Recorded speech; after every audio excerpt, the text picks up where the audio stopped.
Imagina esta escena. Tu viaje soñado está a punto de comenzar.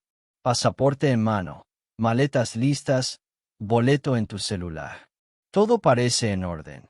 Hasta que descubres que en el aeropuerto hay filas interminables, retrasos en cascada y algunos de los lugares que planeabas visitar están cerrados. ¿La razón? El cierre del gobierno federal de Estados Unidos. Hoy te explicaré cómo este cierre puede impactar directamente en tu viaje y qué debes tener en cuenta. Lo primero es entender qué significa realmente un cierre del gobierno. No se trata de que todo el país deje de funcionar, ni de que todas las oficinas cierren sus puertas de un día para otro. Lo que ocurre es que el gobierno federal suspende temporalmente los servicios considerados no esenciales, hasta que el Congreso se ponga de acuerdo en el presupuesto. Esto genera un efecto curioso. Mientras los parques estatales, los parques de la ciudad y las atracciones privadas siguen funcionando normalmente, las instituciones nacionales son las que sufren el golpe. Museos como los del Smithsonian, parques nacionales como Yosemite o el Gran Cañón, y muchos servicios federales entran en pausa parcial o total. Pero, ¿cómo se llega a este punto? Cada 1 de octubre, Estados Unidos inicia un nuevo año fiscal. Es responsabilidad del Congreso aprobar los proyectos de financiamiento antes de esa fecha. Este año, no lo hicieron. Y tampoco aprobaron una medida provisional que mantuviera el flujo de dinero mientras encontraban un acuerdo. ¿El resultado? Un cierre parcial del gobierno. Algo que no es nuevo, pero que siempre deja consecuencias importantes. En este escenario aparece una división crucial: empleados esenciales y empleados no. Los no esenciales, que suman cientos de miles, son enviados a casa, sin presentarse a trabajar, hasta que todo vuelva a la normalidad. Durante ese tiempo, no reciben salario. Los esenciales, en cambio, como agentes de seguridad en aeropuertos, personal de fronteras o controladores de tráfico aéreo, deben seguir asistiendo a sus puestos. Sin embargo, tampoco reciben su paga hasta que el presupuesto sea aprobado. Durante los primeros días, la mayoría de los viajeros no percibe grandes diferencias. Los aeropuertos siguen abiertos, los vuelos continúan, y las operaciones parecen normales. Pero conforme pasan las semanas, la presión económica sobre estos trabajadores aumenta y empiezan a notarse los efectos. En cierres anteriores ha ocurrido lo siguiente. Después de unas 3 semanas, muchos empleados comenzaron a reportarse enfermos. En la TSA, la agencia encargada de la seguridad en aeropuertos, hasta un 10% del personal dejó de presentarse en 2019. Puede sonar como un número pequeño, pero en un aeropuerto, ese 10% puede ser la diferencia entre un día normal y un caos total. El ejemplo más claro fue en el Aeropuerto Internacional de Miami, donde la falta de personal obligó a cerrar temporalmente una de sus terminales. El doble de ausencias respecto a lo normal hizo imposible mantener las operaciones con regularidad. Lo mismo ocurrió con los controladores de tráfico aéreo. Aunque son considerados esenciales, trabajar sin cobrar durante semanas genera tensión. En el mismo cierre de 2019, el aeropuerto LaGuardia, en Nueva York, tuvo que suspender temporalmente operaciones, lo que provocó retrasos en cadena en otras ciudades como Filadelfia, Nueva Jersey y Atlanta. En resumen, si el cierre dura poco, los viajeros apenas notan los cambios. Pero si se prolonga, la situación puede transformarse en largas filas en seguridad, retrasos en los vuelos y aeropuertos saturados. Algo parecido ocurre con los controladores de tráfico aéreo. En el mismo cierre de 2019, LaGuardia, en Nueva York, tuvo que detener operaciones. El problema se expandió rápidamente, generando retrasos en cascada en ciudades como Filadelfia, Nueva Jersey y Atlanta. En resumen, si el cierre dura pocos días, los viajeros apenas lo notan.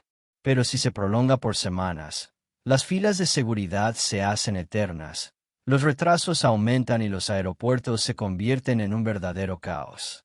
¿Y qué pasa en las fronteras terrestres? En ese caso, no hay cambios inmediatos. Los cruces fronterizos y la patrulla siguen funcionando porque se consideran esenciales. Aún así, si el cierre se extiende demasiado, también podrían comenzar a verse señales de tensión en la operación diaria. Parques nacionales y turismo. Los parques nacionales son otra gran víctima de este proceso. Técnicamente permanecen abiertos, porque nadie está allí para cerrarlos. Pero lo que desaparece son los servicios. No hay guardabosques en los centros de visitantes, los baños dejan de limpiarse, la basura se acumula y los programas guiados se cancelan. Durante el cierre de 2018 y 2019, por ejemplo, en el Parque Nacional Sayón las entradas eran gratuitas porque no había nadie para cobrarlas. Pero los baños estaban en condiciones deplorables. En ese caso, los buses de transporte siguieron funcionando porque estaban bajo contrato privado, no federal. Esto significa que si planeas ir a lugares como Yosemite, el Gran Cañón o Yellowstone, podrás entrar, pero con servicios reducidos y sin apoyo oficial. Es como visitar un parque en modo supervivencia. Todo depende de ti. Washington D. Al gran afectado. Si hay un lugar donde el cierre del gobierno se siente con más intensidad, ese es Washington D.C., la capital del país. Y no es casualidad. Gran parte de su atractivo turístico depende directamente de instituciones federales. La ciudad recibe millones de visitantes cada año, en gran medida porque aquí se concentran los símbolos más representativos de la nación. Durante un cierre, los 19 museos del Instituto Smithsonian, junto con el Zoológico Nacional, terminan cerrando sus puertas al público. Al principio, puede mantenerse en funcionamiento algunos días gracias a los fondos sobrantes del año fiscal anterior, pero esa reserva no dura para siempre. Tarde o temprano, la operación se detiene y las salas que suelen estar llenas de visitantes permanecen vacías hasta que el gobierno reanude actividades. Ya ocurrió en el cierre de 2018-2019. Los museos del Smithsonian y el Zoológico Nacional permanecieron cerrados por más de 3 semanas. Para los turistas que habían viajado hasta la capital con la ilusión de recorrer el Museo del Aire y el Espacio, ver los tesoros del Archivo Nacional o incluso conocer de cerca la Casa Blanca, la experiencia se convirtió en frustración. Puertas cerradas, carteles de cerrado hasta nuevo aviso y planes que no pudieron cumplirse. Y no fueron solo los museos.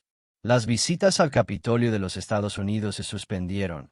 El Archivo Nacional cerró sus puertas y las entradas para recorrer la Casa Blanca quedaron canceladas. En una ciudad donde casi todo gira en torno al legado histórico y político del país, el impacto fue enorme. ¿Y qué ocurre con los trenes? Amtrak, el sistema ferroviario nacional, sigue funcionando incluso en medio de un cierre.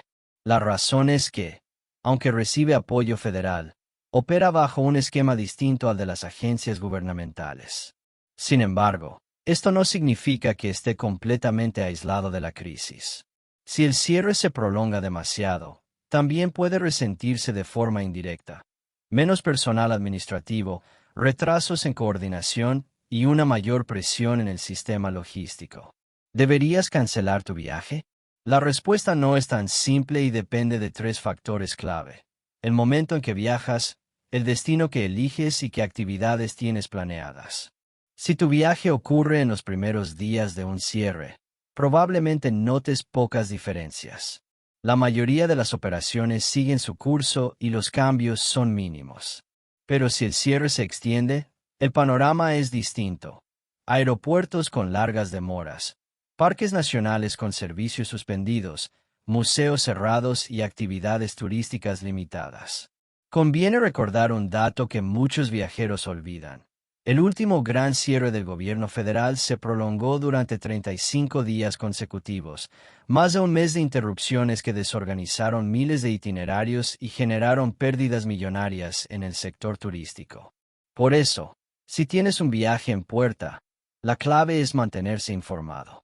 Lo que hoy parece estable, mañana puede cambiar sin previo aviso. En conclusión, viajar durante un cierre del gobierno no es imposible, pero sí implica un desafío adicional. Requiere flexibilidad para adaptarte a los cambios, paciencia para enfrentar retrasos, y sobre todo, información actualizada para no llevarte sorpresas desagradables. Si te gustó este video, no olvides darle like y suscribirte a nuestro canal, Secretos del Viajero, para más contenido como este.